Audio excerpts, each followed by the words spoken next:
the spiritual teacher, and the vision behind this whole entire ashram here, Peaceful Valley Ashram. Thanks for being with us, Leela. Thank you. It's so nice to have you here. And of course, I'd like to say namaste.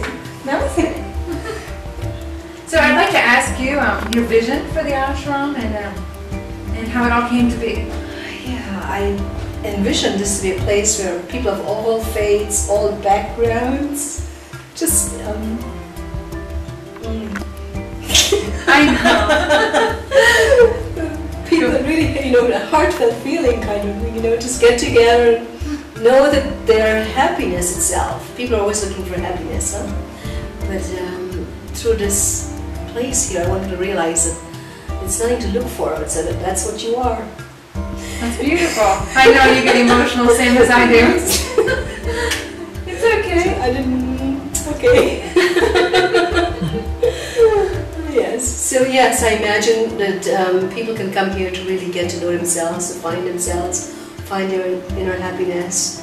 Of course, there's some disciplines involved if we really want to grow, and so it's a place for discipline through which they can start to realize themselves. That's beautiful. And I know that helped me a lot when I came here. You opened your heart and opened the ashram to me before it was even officially open. Yeah. And I came for 10 days. It was, it was a very pivotal time in my life. It was very good having you here too, because you also opened up another avenue. It was not really completely new, but it was really nice to see someone practicing it, living it, and benefiting from it. Yeah. And so you said that people of all faiths are welcome, and I noticed the first time when I walked in, I remembered I saw a portrait of Jesus, and I thought, and Jesus in an ashram? It seemed a little bit strange to me, so can you tell us why? Well, to us, Jesus is an amazing, great yogi. Yeah, and all his teachings are yogic teachings. It's not, in yoga we don't really look at the isms, like Christianity, Hinduism, Mohammedanism. It's more about realizing the self. And to us what Jesus taught was how to realize the self. And some very beautiful teachings like you and your father one, which is often forgotten. And this is what yoga is about, and so he's a really beautiful model for us. And it's nice. That's a very common question we have. Someone walking in here, they're surprised to see a picture of Jesus, but then it opens up them why, and then we can go right away to see why. And so I remember when I first came, we had talked about all kinds of things, of course, but I had asked you,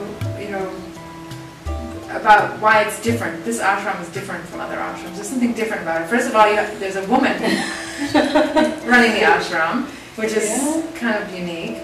And you said that your whole belief system was slightly different. Well, I think with a woman it gets to be more motherly and more loving and softer. And even though we practice discipline, it's a little bit softer. It's not you have to, but to find that inner motivation within yourself that makes you want to. And I try to focus on that more.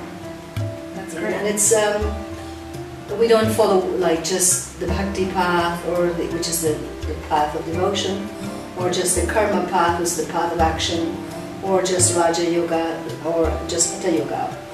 It's an integral approach. So we do, our whole life become yoga. It's not just when you sit to meditate or when you get on your mat to do asanas.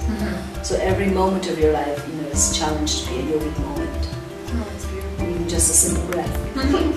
That's great. And so, on our blog, we cater to raw foodists, helping people learn about raw foods. And so, would raw foodists be welcome here? Yes, as a matter of fact, yoga, is mainly, vegetarian. Yoga proclaims vegetarians very strongly, but it doesn't mean you have to be a vegetarian. You can still practice yoga regardless of who you are. But in yoga we talk about different kinds of diet, even though it's vegetarian. It should be sattvic. And one of the most sattvic diets is raw, fresh foods.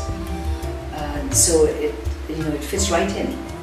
It's just that everybody's not able to follow that. And so we make it as sattvic as we can. It means fresh, wholesome, and never leftovers, but nicely prepared with love. So little by little, because really the yogis, in the Himalayas, you know, a lot of time they just have the berries and the things they can forage in the outdoors. And you have a lot to show here, and in a later episode we'll be showing some of the grounds and the foods that you're growing. We're wanting to grow and sustain ourselves from this, because we have about 12 acres here, and we want to make that a whole thing a self-sufficient environment. That's We grow our own food and do our own things, yes. That's great.